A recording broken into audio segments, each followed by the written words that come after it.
Starting Bella Brave merch was never about clothing. It began when I had to step away from teaching to become a full-time medical mom. And in the middle of it all, Bella's love for art and design sparked something beautiful. She had this way of expressing bravery through creativity, and I knew I had to find a way to carry that forward. Every piece in our shop is inspired by her joy, by her art, and her love. It's our way of sharing her story and carrying on her legacy and building something that supports our family while spreading a message the world truly needs: bravery. You can shop at bella-brave.com.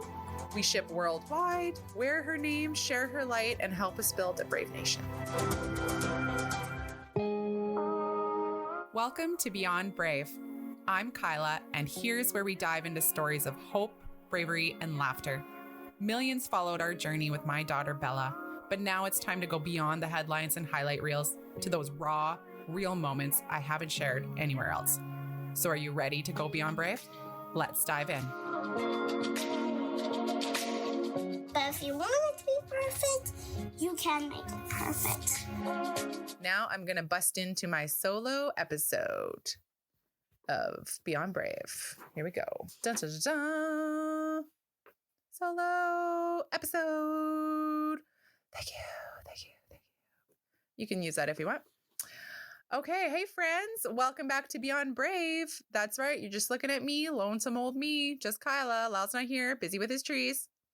I am flying solo for the very first time on the mic. Lyle is knee deep in tree work this evening, but I've got so much to share with you. Some follow-ups from our last episode. Still a couple more Mexico details. Why this episode is late. And your questions from my Instagram. Oh, and of course, some beautiful Bella memories. This one is personal, unfiltered, and full of heart. Let's dive in. All right. Quick update. It's really funny on my Instagram, you guys, that I've been neglecting updates on my Instagram because I've been sharing them all with you guys. I've been hoarding them and gatekeeping them from my actual Instagram followers. But then I got after them on my stories the other day. I was like, you guys are wanting updates because you're clearly not listening to my podcast. If you want updates so bad, because I do a update every podcast. So you just sold yourselves out, letting me know you're not listening to my pod. Rude. Anyways, so if you are an avid Beyond Brave podcast listener, you get updates first here and only. And I know that's so special to so many of you. Fun fact, I don't have Lyle here to interrupt me and tell me to move on. So we'll see how this goes. Guppies are the same as last week, so not really an update with them. But I have a bird bit. It's not a gupdate because bird doesn't start with G. So it's a bird bit. I have a bird bit. So if you were following me a couple years ago, I found killdeer bird eggs burrowed on the ground in our wood chip pile. Well, it wasn't the pile. It was like in our trees. Anyways, they nest their eggs on the ground. And they're really freaking cute when they're born. And then they scurry into the tall grass so they can be protected. So until they hatch, the mom sits on the eggs that are on the ground. And I was like so happy I spotted them because they blend in so well. So I put a couple big rocks beside it. And mom was really mad at me because she like freaks out. And then the dad pretends, well, the mom does it too, but they both pretend to limp. Like they have a broken wing because they think I'm a predator. So they're trying to lure me away from the babies. But I really just wanted to mark her eggs so that they wouldn't get stepped on. Anyways, watched them for like a month. And then it was late June they hatched. I saw them for like an hour and then boom, mama had them in the tall grass and they were gone. I've been hoping for birdies again, but I haven't found any in the last couple springs. But I did find, and this kind of has a sad ending, kind of a funny ending, but also a sad ending. I found a nest in our tree right beside our front step. And I was so excited because there was like 5 eggs in it. But I'm pretty sure now that they were from last year because I left it alone for a while, like you should. Waited for mom to come. No mom. Went in the backyard on my walks and saw a headless bird on the ground that my cat got at. And I'm like, that could have been the parent. But either way, it might not have been because I gave it 2 days, went back to the nest, and I'm like, whatever, I'm going to take these baby eggs in and I'm going to try and hatch them. I'm going to put them under a heat lamp and I'm going to do my best because mom and dad are not around. So I went and took the nest out of the tree, touched one of the eggs, and poof, it's like dust, just crumbled. I was like, oh, touched another one, poof, dust, crumbled. And then I showed Lyle and he's like, those are probably from last year. And then my bubble was really burst and I was sad. But there was one egg that still felt kind of heavy. And I held on to hope and I heated up a little heat pad and I put it under a light and I put a little warm blanket around it. But I think I'm just in denial that it's probably just a dusty little egg. And it's probably not going to result in a birdie hatching. Anyways, that's my bird bit. On to Mexico all-inclusive follow-up. There's a couple things Lyle and I talked about during our last episode that I didn't get a chance to go on about because we like hit an hour and we were done. By the way, I should take a look. Okay. I'm just going to keep track of time so I don't like talk your guys' ears off for too long. I don't know. This is my first solo episode, so I don't want to sound boring and I don't want to drone on, but I do have a lot to share with you. Okay. Mexico. I really wanted to get into the resort itself, which was really cool. But before I start, I don't think I read the letter that they left me or really explained how we got a room upgrade. So prior to like my friends and I, we booked this. We've been planning this for a while. We wanted to do this trip, my 4 friends and I, and we plan it. After it was all planned and paid and everything, I reached out to the hotel and I'm like, hey, I have a large social media following.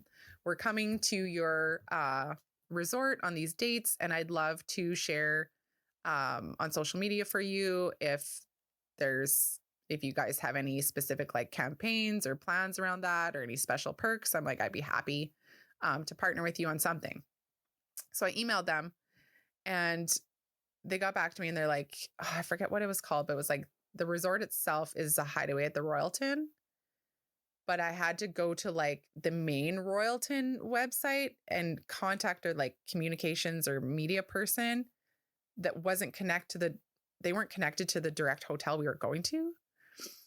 And I gave them all this information in an email anyway. And long story short, they got back to me and they're like, basically like, this week is too busy for that stuff, blah, blah, blah. And I'm like, what? That's a weird response, but it wasn't the actual hotel. So then I go to my Instagram and I reach out to the Hideaway at the Royalton, like directly. And I'm like, hey guys, like I tried this email, didn't really get a great response. Just want to let you guys know directly that I'll be here on this date and this is my plan and I'm looking forward and blah, blah, blah. Then they got back to me right away. And I'm not sure if it was like the manager or the owner, but they got back to me right away. And they were like, so excited. They're like, we're so happy to have you. Can't wait till you're here. We're really excited. And then they got some details about like who my friends and I were and why we're coming and all this. They were amazing. And I was like, oh, thank you. So we get there, not expecting anything. I was just like, okay, yeah, no, I'm just letting you know I want to share on my socials and I'm looking forward to it.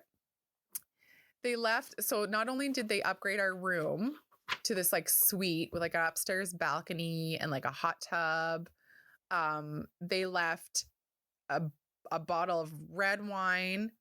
I think there was red wine and champagne and a whole fruit platter and like food platter and a letter, like, but it was really, really sweet. And it said, Dear Mrs. Thompson, we are honored to have you with us. You and Bella are a true inspiration. Strength and love move us deeply. Thank you for sharing your light. Wishing you a beautiful and peaceful stay. With love, the Hideaway, Riviera, Cancun. With a little heart.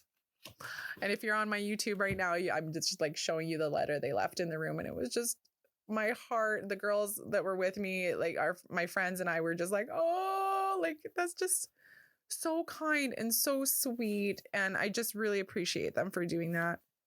It was over the Easter break that we went to. So like we got there like the day after Good Friday. And our second day, we walk into this giant pink chocolate Easter bunny. It was probably like a foot high, you guys. It was like this hollow giant chocolate Easter bunny, spray paint pink. with like edible pink, whatever. And then they had all these delicate desserts around it and like these little like dessert platters laid out. It was just the sweetest little extra sweet thing they did. And I'm just really happy with them. I also the resort layout was so cool. I wanted to tell you guys about it. So we were at the adult only section, which is the Hideaway. And it's, if you picture a great big rectangle, like this resort is massive. So on the far right is the Hideaway. And like we have our own pools. There's like 2 or 3 different pools there and a whole like beach area and a hut, whole section. Then you go next over and it's like the Diamond Club section. So it's kind of like hoity-toity, richy people, maybe. I don't know. We talked to one guy and he's like, oh yeah, they have like the good liquor there, whatever that meant. So then there's the Diamond Club. Then it's the main area, kind of like the everyone area where there's like the entertainment and big pools. Like there's probably 15 different pools, maybe more, across the area of the whole resort. Then you go through this like tunnel area and more rooms. And then on the far left is what I'm guessing is the family area. And it's this giant water park. Like I want to bring Waylon back there because it was so cool.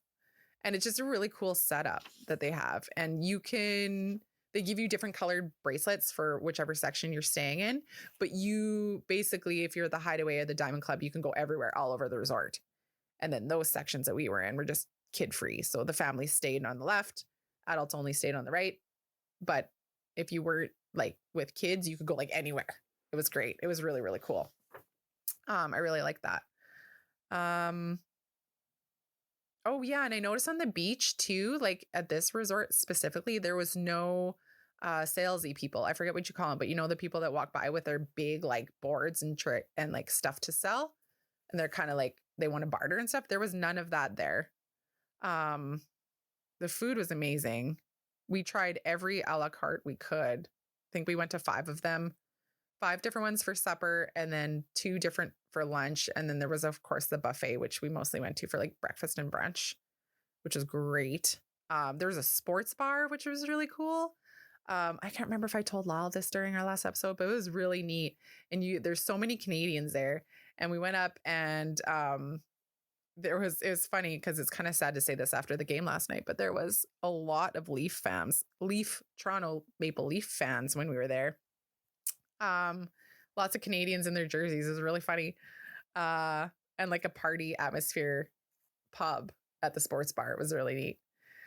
And the sports bar was like on the second level in the main area. So you could look out at the main stage and the pool in front of it.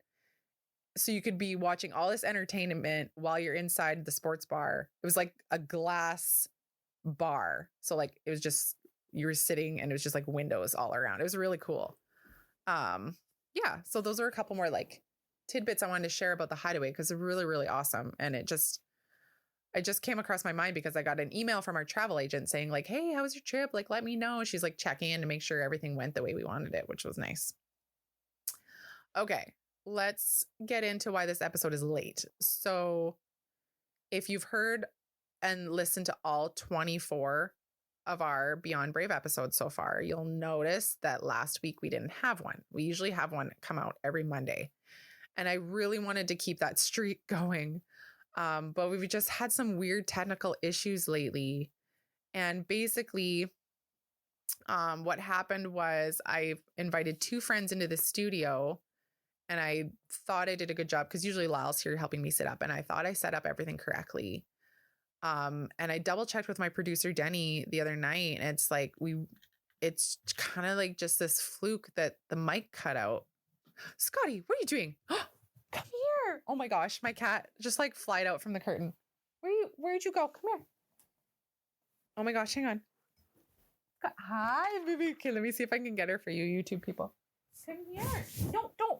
Oh, she ran away on me. Never mind. No, that's my paper.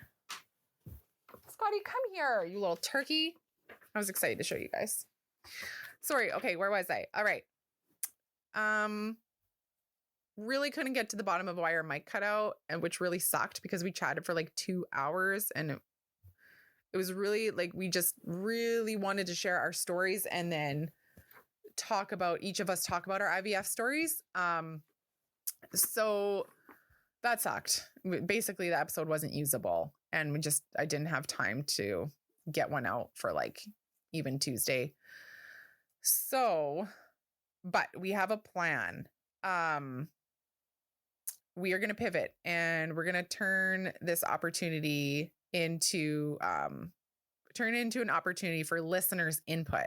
So we decided that, you know what, we're gonna do this again. We'll probably, like, my friend Jen will have to be virtual, but Stacey will come in the studio with me again. I think we're gonna try and record like this episode. It should be the one after this episode, like next week. If you're listening to this one, our IVF episode should come out next week. And I'll probably do it again before Monday. I'm just talking to myself, talking out loud, because these dates won't make sense. You, Scotty, get. She's scurrying by. Can you guys hear that? She goes by. Now I'm distracted. Squirrel. Claws in the hallway on the wood floor is hilarious. She's got the zoomies. Okay, so I put question box out on my Instagram, and I recorded all the questions. Of course, they'll stay anonymous, but I recorded all the questions you guys are wondering, and I'm going to do it again before Monday. And then when Stacey and Jen and I sit down again for this conversation to properly record it and make sure we get it out to you guys, we are also going to answer your questions. So, yeah, you can look forward to that next week. We're going to answer a lot of listener questions in our next episode as well for that. And I have some to answer during this episode too, coming up right away here. So yeah, we're still going to make it come out again, our IVF episode, and hopefully it helps a lot of people out there feel less alone in that journey. So I was going to put a call to action, but it's kind of a little late for that. Never mind. Scrap that. I was going to say, go to my Instagram, but by the time you guys are listening to this, I would have already done it. So never mind. I want to take a moment to share something really close to my heart, Ronald McDonald House Charities. From the moment Bella was born, RMHC became part of our lives. Over her 10 incredible years, our family stayed in Ronald McDonald houses in Saskatoon, Calgary, Toronto, and the family room at Sick Kids. These places were more than just a place to sleep. They were a lifeline, a home during the hardest moments, a hug when we needed it the most. If you'd like to support RMHC Saskatchewan directly, visit rmhcsk.ca. You'll find so many ways to give, whether it's a donation in memory, in kind, in honor, or even as part of your will. There's even a special wish list where you can see exactly what items are most needed, so your gift makes the biggest impact. And here's something that means the world to us. When you donate in Bella's name, Isabella Thompson, we receive a card or a letter letting us know. It's a beautiful way to honor her legacy and keep her advocacy for medical families alive. You can also check out the Miles to Go campaign on their site, which is helping build 2 new RMH houses right here in Saskatchewan, in Regina and Prince Albert. If you're not sure which house to support, visit rmhccanada.ca and support them all. RMHC is truly the home that love built. And on behalf of our family, and as an RMHC family ourselves, thank you for keeping families close. On to the next little bit I have to share with you, which is I'm going to share some Bella memories and some signs. And then lastly, I'm going to get into some Instagram questions that you guys have sent me. But I wanted to share, I keep a journal in my phone in the notes section. So I'm going to bring that up. And I don't think I got a chance to share many of these last time, and I wanted to share some with you guys. So, and by the way, I've had many of you on my Instagram, this is where I check my messages the most, like people call them DMs, like direct messages. I am able to check those the most. My Facebook is really difficult. TikTok is too difficult. So if you really want me to get a message, DM me on Instagram. But I really love when you guys share memories of Bella on there with me. I love reading those. Okay, so I have a couple that I want to share with you guys. So the first one is a memory in reference to the show Bluey.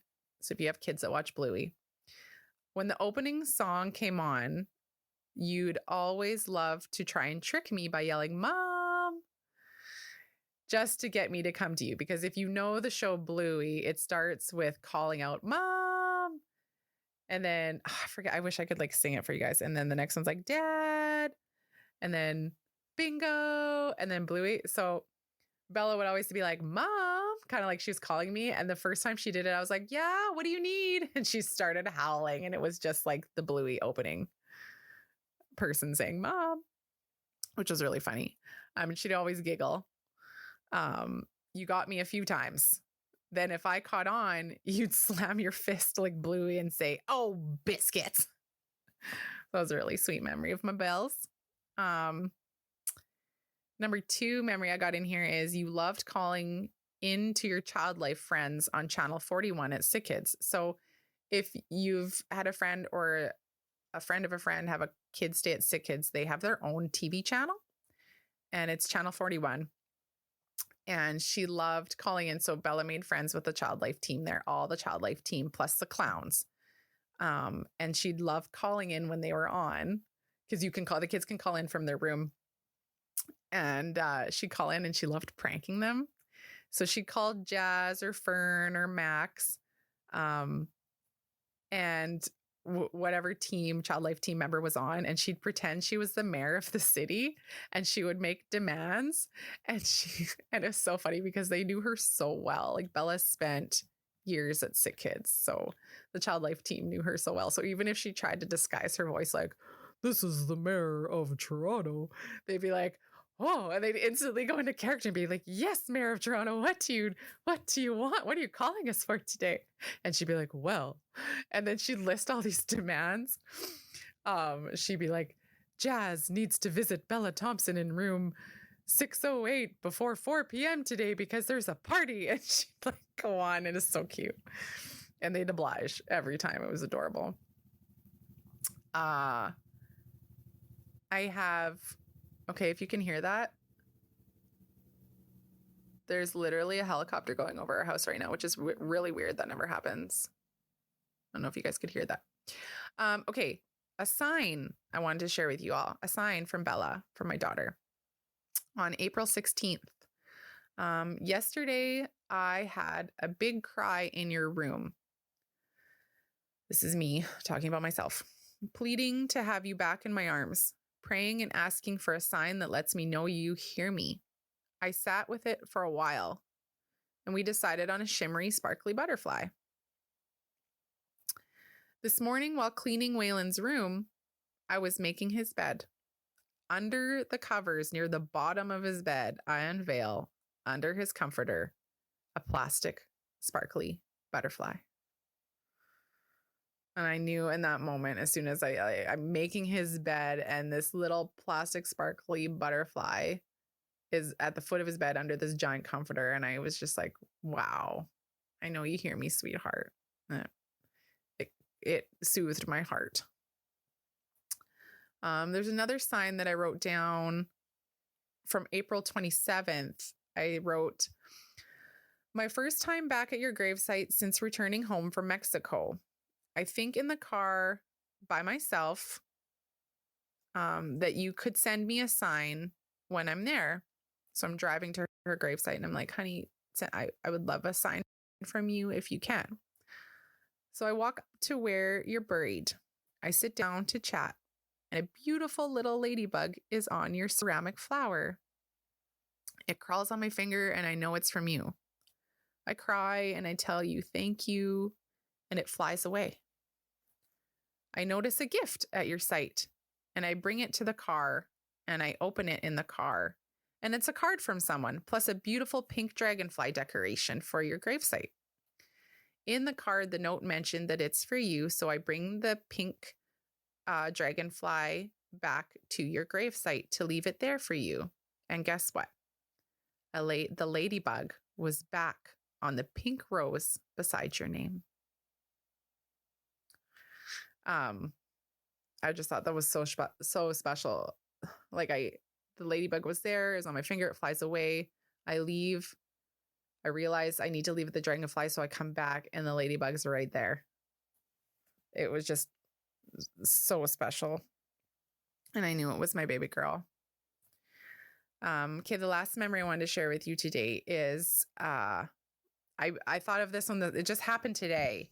So I wrote this down this morning as a memory. And then I posted on my Instagram stories the sign or the wink that I got from Bella. So I'll tell you guys that. So this morning on my drive to work, if you guys don't know, I can't remember if I told you guys this last week, but I started sub teaching again. So I'm driving to the school this morning and this memory just popped in my head of when Bella received a real cute squishmallow, like a hamburger squishmallow. She was gifted and at this point in her life, she always loved talking in acronyms. But it was like made up acronyms. Like she'd start talking like sentences in like letters. It'd be like, I like the hat. It'd be like ILTH. Just like, that's just like a terrible example. But anyways, she loved acronyms. And so she was given this hamburger squishmallow and she loved it. And I was like, well, what are you going to name it? What are you going to name this burger? And she's like, I'm going to name it BS. It's really funny. I was like, why? And she's like, because it's a burger squishmallow, BS. I was like, oh, okay, makes sense. But then when like anyone would come in her hospital room, she would tell them their name. She's like, this is BS. And she'd show them her little hamburger stuffy. She's like, this is BS. And we would howl because she understood the humor in that. And we'd howl so hard. And it was just a funny, funny memory. And so I thought about that on the drive to work today. And then I said to her, and I was laughing in my car, and I'm like, sweetheart, I'm like, if you want to send mommy a wink today, send me a hamburger. And then I went on with my day. And after school, Waylon and I had to pick up a couple things at Walmart. And he stops by this giant basket of like their balls, kind of like a volleyball, but like coated in like a stuffy cloth in different things. So, and the one he picked up and showed me was a giant hamburger ball. And it was a cute little hamburger. I'm like, honey, I'm like, pause. I need to take a picture. So I took a picture and I posted it on my Instagram story to share with all you there. Yeah, it was so freaking cute. And I was just like, I just smiled. It made me so happy. I was like, that's my Bella. And of course, it's the cutest, most freaking adorable hamburger. You know, it's not like someone walked by me eating McDonald's. It was a freaking cute hamburger ball. And Waylon picked it up. And I was just like, oh, but also very happy. And I cherish that. I cherish it. I know she's with me and it hugs my heart and it heals the pain even for a little second. Okay, I also had no. Okay, I had Instagram questions to answer for you guys, but I'm just realizing I left them in my notebook upstairs. Oh, I don't think I can go from memory. Should I go grab it? I should go grab it. Okay. Yes. They are upstairs. Okay, guys. Whew. I found them. Okay. We are back. Sorry about that. Had to run and get... I have like 5 different notepads. I need to just have one, but it's really hard. Okay. I wrote down the questions that you guys had in my Instagram question box. And I was going to take the last few minutes of this episode to answer those for you. So one of the questions I received was, who are you? And then ... growing up, like in your 20s. I was like, oh, such an open-ended question. Who are you? But I think people hear so much about Bella and I. Sorry, I'm like out of breath. I just like ran upstairs. I should not be this winded. I don't even smoke. So who are you? Yeah, like, I don't know if Lila and I really sat down and really got into like who we are individually, you know, apart from being medical parents to Bella and parents to Waylon. But me, before kids, I grew up in Swift Current, Saskatchewan, Canada. And I was like that kid in elementary school that got kicked out of the class for being too loud. That was me in elementary school. I played lots of sports, baseball, hockey. Well, I started playing ringette and then I really liked hockey and I was like a goalie and I really loved that for a while. Got into high school, loved volleyball, shopping, but still kind of like a tomboy. And then I decided to go into teaching. So I got accepted right away and went into the arts ed program at the University of Regina and had a blast in university, would drive home every summer, work for the city, weed whipping, mowing lawns. What else? Yeah, university was fun. Stay in the dorm room with my friends. I think one year we lived in like a townhouse. I drove, my first car was a 1985 cobalt blue Camaro. I called it the Blue Bullet. It was really awesome. My dad bought it for like $1,700 when I was like 16. It was my first car. It was beautiful and I miss it so much. So that was fun, being 16 and driving a blue Camaro. What else? Didn't really get to travel too much. Did the university and then met Lyle in university. So I met him in like just before my last year, I think, or during my last year. Yeah, during my last year in university. And then we met in university through friends and then dated for a couple years, got engaged, and yeah, rest is history. It's kind of my story. Trying to think if there's anything more exciting in there to share with you guys.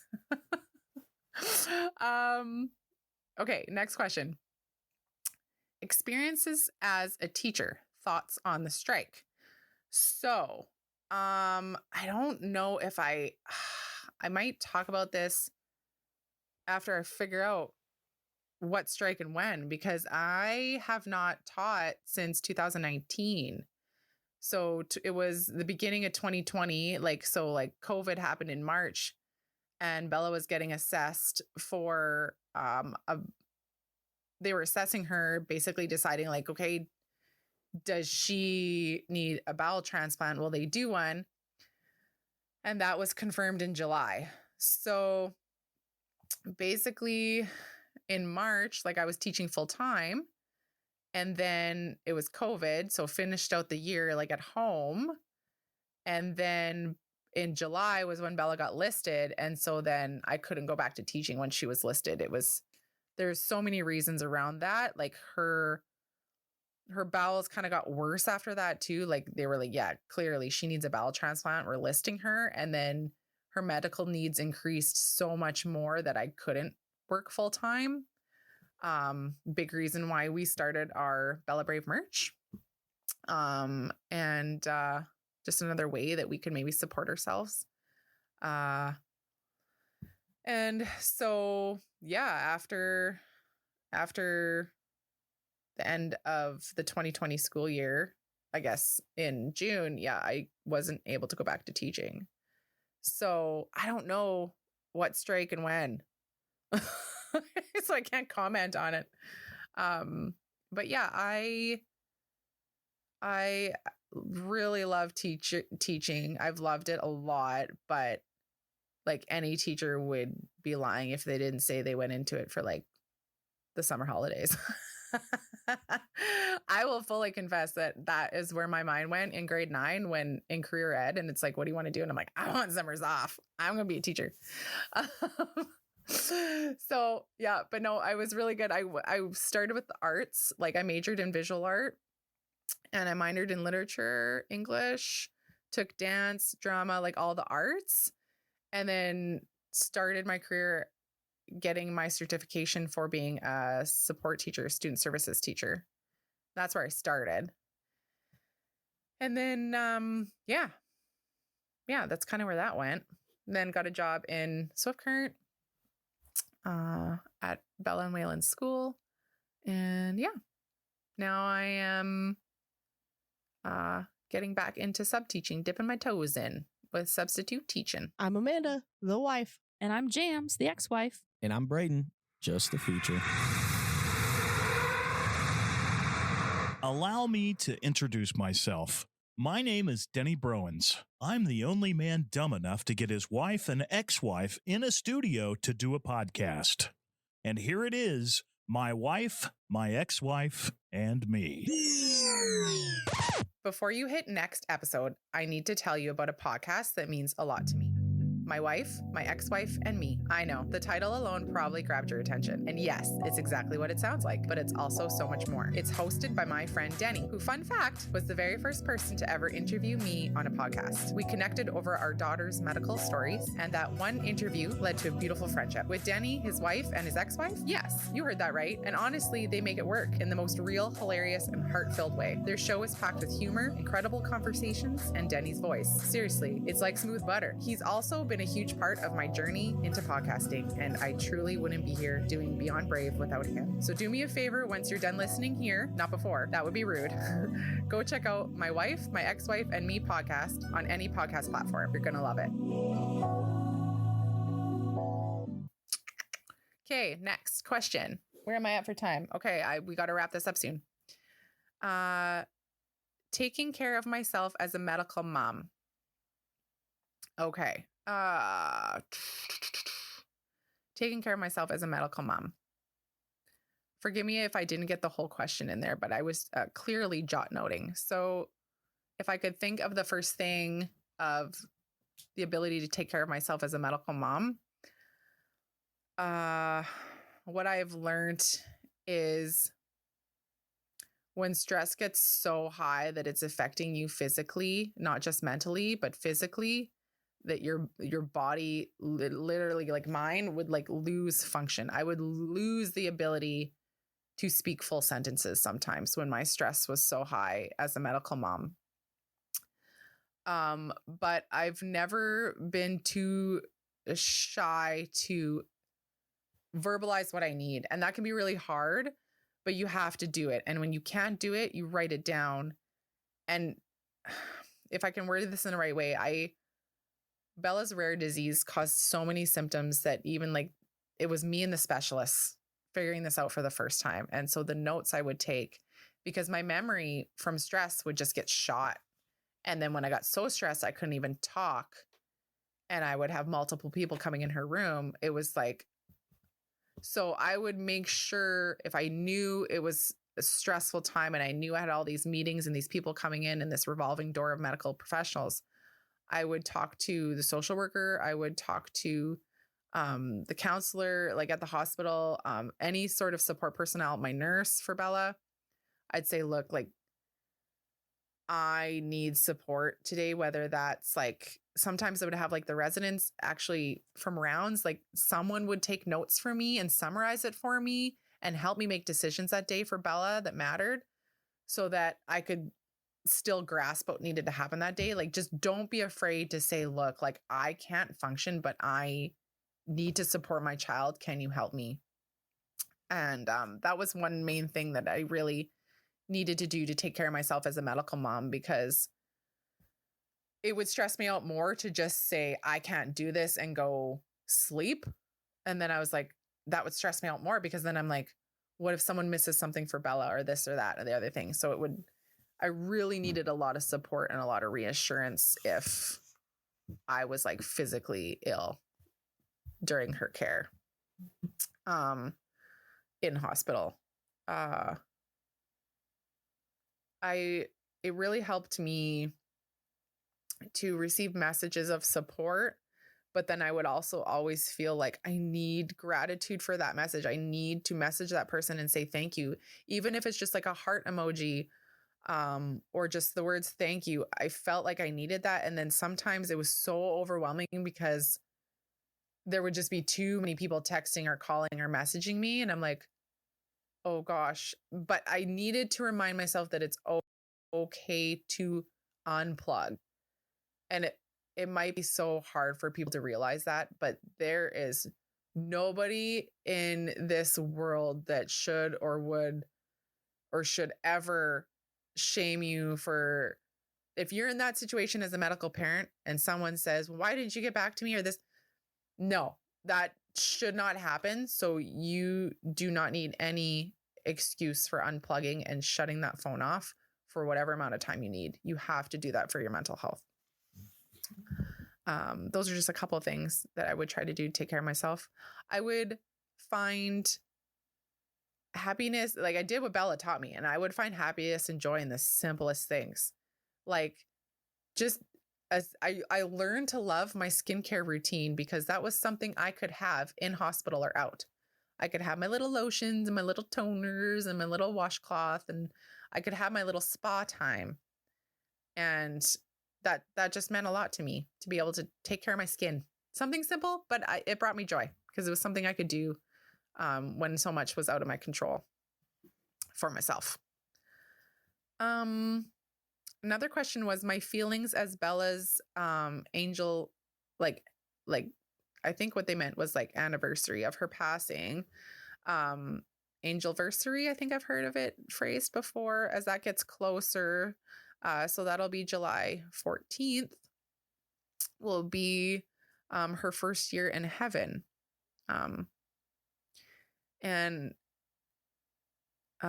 my feelings as that approaches, I think I want to be around family. Like of course, Waylon and Lyle, but like his parents, my parents, like family, I find really comforting. Lyle and I have also always found like when we are home alone, like or Waylon's at school or he's sleeping and it's just us, closer to Bella's passing last summer, it was really, really, really hard to be home. The most memories are here. So we would find ourselves going somewhere all the time because it was just so painful to be here without her. So I feel like that is going to have a similar impact as July 14th approaches.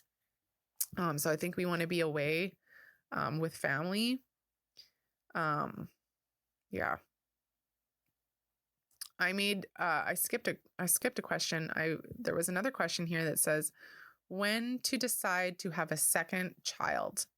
And I think that's in terms of like, if your first child is a complex medical kiddo like Bella was, and she was with us. And so when to decide to have a second child, Lyle and I have always wanted lots of children. And we had to have a lot of discussion with Bella's genetics doctors to figure out how to have another child safely in terms of them not having a life-threatening illness, right? And then us living in a hospital again when Bella's already living in a hospital. Like it meant a lot to actually take care in deciding that.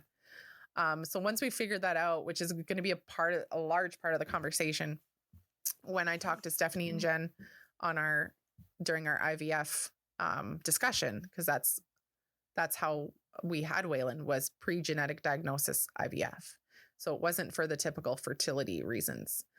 It was the only way we could know that Waylon wouldn't be born with a life-threatening illness and spend his life in hospital. We didn't know that with Bella before she was born. And so when we had that information and we were trying to decide, okay, when do we have a second child? Because Bella's in and out of hospital so much, sometimes for years at times, sometimes for months at times. And we never knew when we were going to go back in. And so when Bella was having a really good year and we had all this information and we were like, we just started the process knowing that this process for us was going to take a year, right? Like from the time you start IVF, especially PGD IVF, to when you actually have your child, it's like a whole year. And deciding when to start that, we were like, I wanted so badly, like regardless of knowing we had to go with that route, I wanted so badly for Bella to have a sibling because I already known at this point she'd been like, she was 5 so she was 4 when we were like pulled the trigger on like getting pregnant again. And I wanted a sibling for her so bad because I already experienced so many years and days of her in isolation, pulled away from friends and family. And I knew that there would be less of a chance of that happening with a sibling. I knew a sibling could be close with her. And I wanted that so badly for her. And that did happen with Waylon. And that makes me so, so happy. That was like the main reason of course, apart from wanting a large family. And so she was having a really good year when she was 4 or 5. And we were really thankful that we were like, you know what, if we don't do this now, like when? So like, just do it. Get started. You can make it work. I remember Lala and I being like, yeah, who knows if I'm going to be 36 weeks pregnant and flying to Toronto, sick kids with Bella. But you know what? They have the top NICU in the world. So, you know, if anything happens with that birth, I'm in the right spot. You know, I just try and think about the positives and not worry about it. And just start, because if you keep thinking about it, it's, you know, just go when it feels right. When your medical kiddo's having a good couple months, go figure the rest out later. It'll fall into place. That's my advice. Okay, I have one more question to go over. How do I handle grief after losing a child? How do I handle grief after losing a child? Okay, well, I wrote in my notes in response to this question, do you have time for 25 episodes of Beyond Brave? Because that's what this entire podcast is. So I don't know if the person who asked this question, how do I handle grief after losing a child? That's what this podcast is. It's a way for my husband and I to, in a way, the discussions we have is not only carrying on our daughter's legacy after her passing, but it's very therapeutic for us to select time in the day to sit down and not just talk to one another, but bring our feelings out and discuss it in a way that helps other people, which is the point of this whole podcast, other bereaved parents.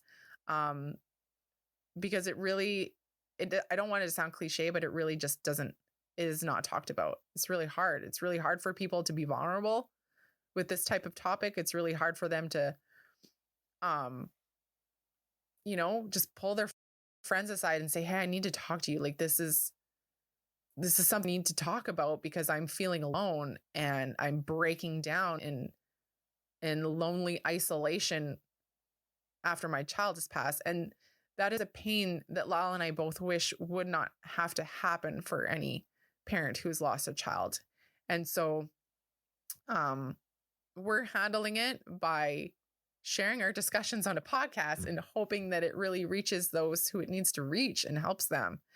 Because neither of us know this type of discussion or anyone that's had the similar circumstance, and put it out there for others to hear and listen to over and over again. So I really hope that whoever asked this question, if you have time to listen from the start, I really, really hope they help.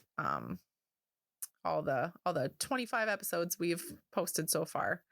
And we of course we don't drone on, but because we know Bella wouldn't want it that way. We want to bring happiness and joy and jokes and fun and like real life into the conversation. But we discuss a lot about how grief counseling, grief therapy in our community has helped us. After her passing, we discuss a lot of the tips and advice and discussions we've had with our therapist on our podcast. And we kind of go from there. Okay, guys, let me just record my outro really quick. No, that sounds like really weird. You're like, what are you talking about, Kyla? People just say their outro. They don't tell people they're going to say their outro. Let's keep in mind, this is my first solo. All right, guys. Okay, so thanks for hanging out with me today. All of you in that little square camera in front of my face. Solo episodes feel a little vulnerable, but in the best way. Like we're just sitting together catching up. If this episode spoke to you, please share it. Tag me at KylaCT on Instagram and YouTube and TikTok. Mainly Instagram. Facebook is Bella Brave. But on Instagram, I'm KylaCT. And our podcast is Beyond Brave. And you know that because you're listening. Okay, getting on. Don't forget to check out next week's episode. If that speaks to you, you know someone with who's about to go into an IVF journey or has been there, my friends and I really hope that this next episode will really, really help you. And Lyle will be back soon. He'll be back soon. But in the meantime, I'm glad we got to do this. Just us. As always, as Bella would say, please stay brave. And I will see you next time. Oh, all this work has made me thirsty.